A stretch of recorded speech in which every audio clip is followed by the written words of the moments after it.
Obviously a tough day on Saturday. Certainly a lot of credit, goes to Georgia Southern. I thought they did a really nice job. They played hard. There's a lot on offense that they do, and I thought our guys did a good job at times on it. And then they did a great job on defense. They brought pressure. They did a nice job and covered well, tackled well, did a lot of good things. Obviously, we are in it at the very end. And, to imagine that as sloppily as we played at times to be in it at the end with 2 minutes left and down 2 scores, that just speaks, I think, to the tenacity and the resolve of this team. They just want to quit. They want to give up.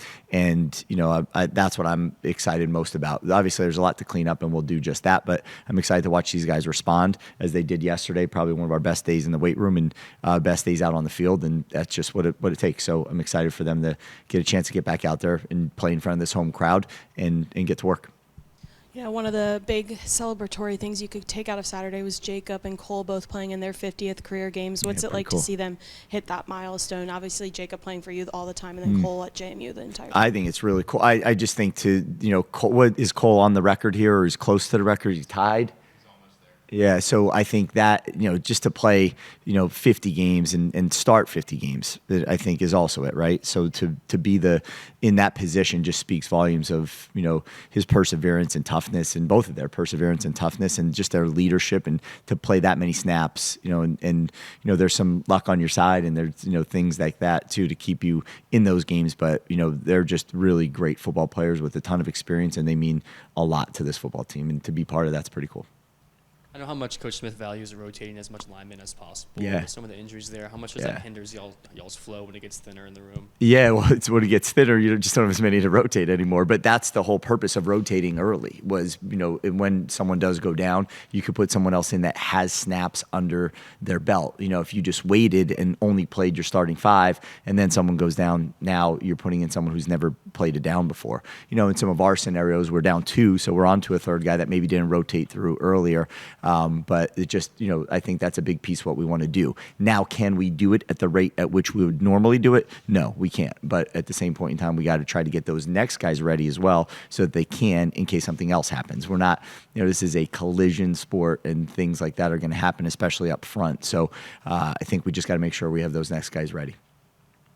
Obviously, Southern Miss right now going through a little bit of a change. How does that maybe impact your preparation? Is there things that you're maybe expecting to see differently out of them going through this? Yeah, well, we talked a lot about it, but there's a couple different ways that goes. One is, they, and I'm sure they will come in here excited. Their coaches will have, take the reins off of this offense and defense and special teams. I'm sure we'll see a lot of trick plays and a lot of, things that risks and chances being taken. I think that's just the nature of the beast when something like this happens. And our coaches that have been through this have been had 2 different sides of this. Once where they absolutely came in and they were part of it, where they were fired and went on to win, big games, and then the next week not so good. And then same thing for Coach Hemphill, went through it when he was going against 2 other staffs that were in that situation. One it didn't go well for that other team, and one did. So I think it's really both extremes is what you'll see. Is just the preparation and the ability to just let it fly right now, like absolutely nothing to lose. Let's go get this. And I think and imagine that's what we'll see on Saturday. To build off what Katie just asked, how important are in-game adjustments for you, because they might just throw the kitchen sink? Yeah, always. And I think last week the same thing. They think every single week it's going to be that. We're not, you're seeing a chunk now of what these teams do, but still no team's really going to give you every single thing you saw on film. And offensively, defensively, special teams wise, even though we're deep into the season, you're still at a point where, you're not, there's things that you want to run that play, but you want to make sure you disguise it and dress it up with more motions and formations, and then just get after it in the trick play game, which I imagine is going to happen. So we just got to be really clean on our rules, disciplined in our eyes. Don't do too much. Just do your 1/11th and play it through. I know at the start of the season there were some slow starts on offense, and it seems like they've come back a little bit. What are you guys doing to make sure that those kind of get voided heading into this weekend? Yeah, came back this weekend. Is that what you're saying? Yeah. I just think, it's the same thing. Like the same way we prepared when we started fast and scored 70 and 60 and came right down the field and scored on other teams is the exact same way we're continuing to prepare right now. I think there's not not changing, tons of things. We've played some really good offense, and then we played some average offense. And I think that's just, as you get into the flow of that game, you got to catch fire a little bit earlier if you can, and then you got to get the ball back from the other team, which I thought we did a great job of. But we got the ball back 4 different times. I think went 3 and out, 4 and out, 4 and out, on the first 3, and that we can't do. So again, I think we just got to continue to get the ball to the right people and put ourselves in a situation where we're helping out the quarterback protection-wise. We're also getting ourselves into situations where we can just push a little more tempo. Those are all things that we got to focus on.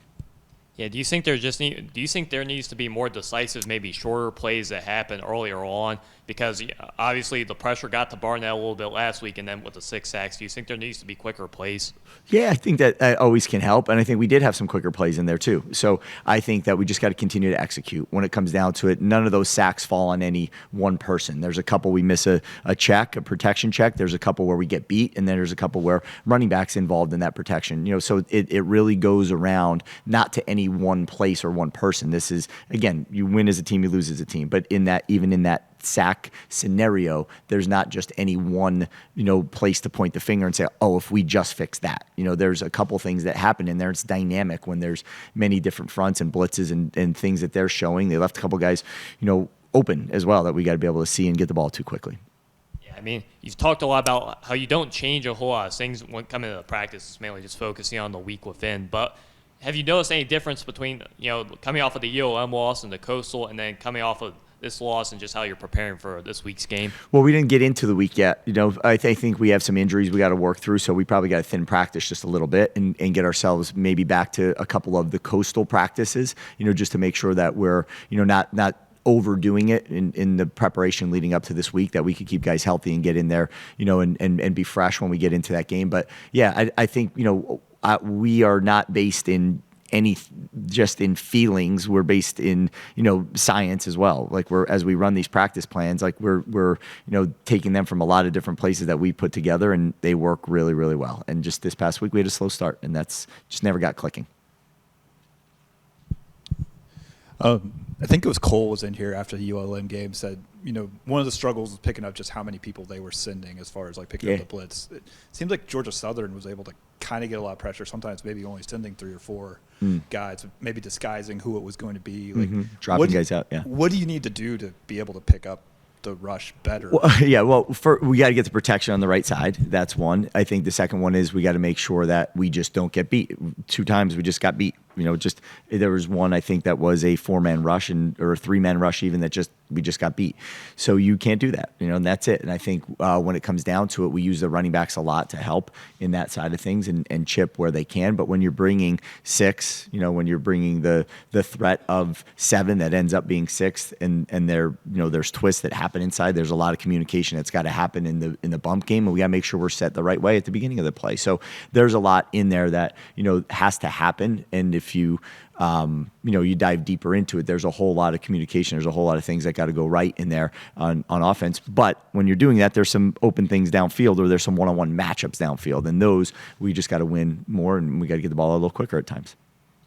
And you mentioned injuries a little bit. I know like AO, Tyshawn Wyatt, guys that are veteran guys who haven't played in a while. Is there a point in the season where you kind of start talking to them about like what their future plans are, what you want to do with them, where they may have a red shirt available, but also graduated, I assume? Yeah, absolutely. So yeah, I was in a spot where he intends to come back here next year, which is great. So I think that's really important.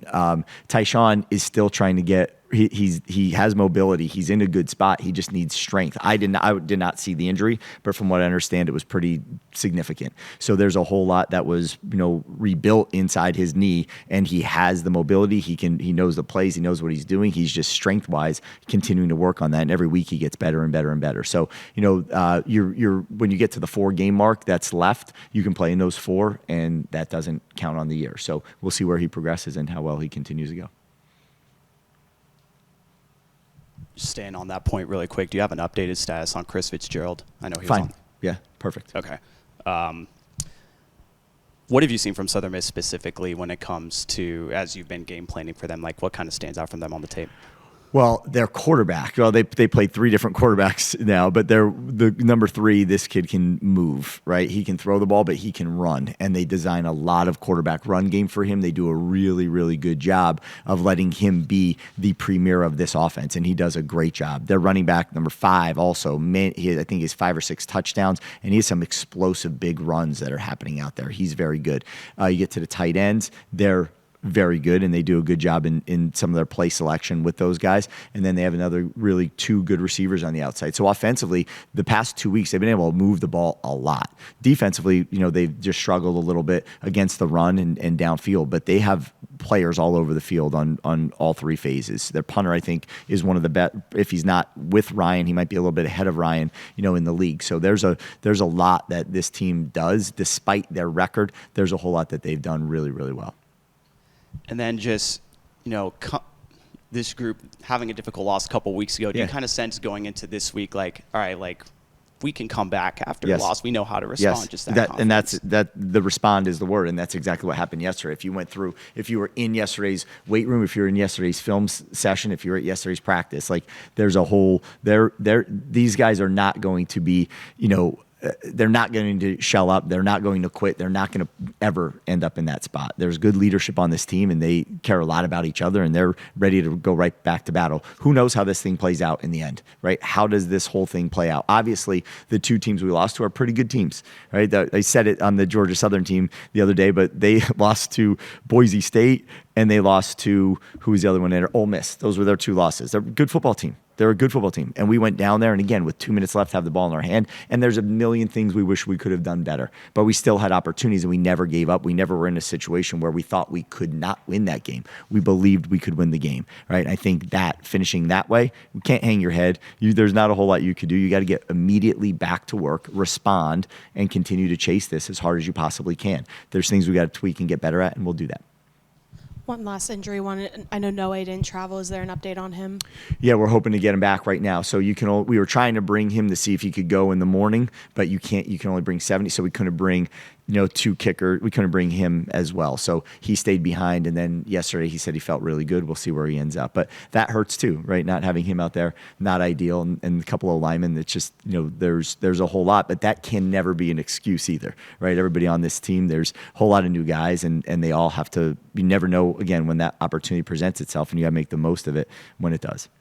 Yeah, looking at Southern Miss's box score last week and just seeing how much Crawford did for Southern Miss, 26 carries and then obviously a 23 pass attempts.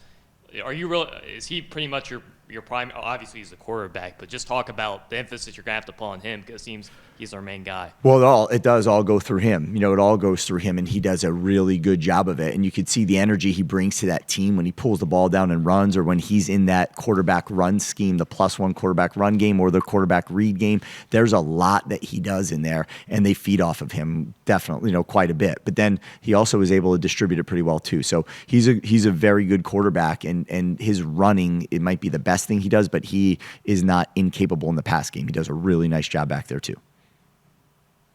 Coach, can you just briefly touch on just being back home? It's another sold-out game. It's homecoming weekend, big weekend, a lot of people coming back, and just the environment we're going to see on Sunday. Yeah, well, I mean, obviously the first couple of games were phenomenal. The crowd, the support, the community, the students, the whole deal. Like, that's what this is about, and I'm really excited to get back here. There's obviously an energy in the Valley when it's game day and leading up to game day, and we need them more than ever. You saw it down at the 2 away games or the 3 away games, I guess we played down there.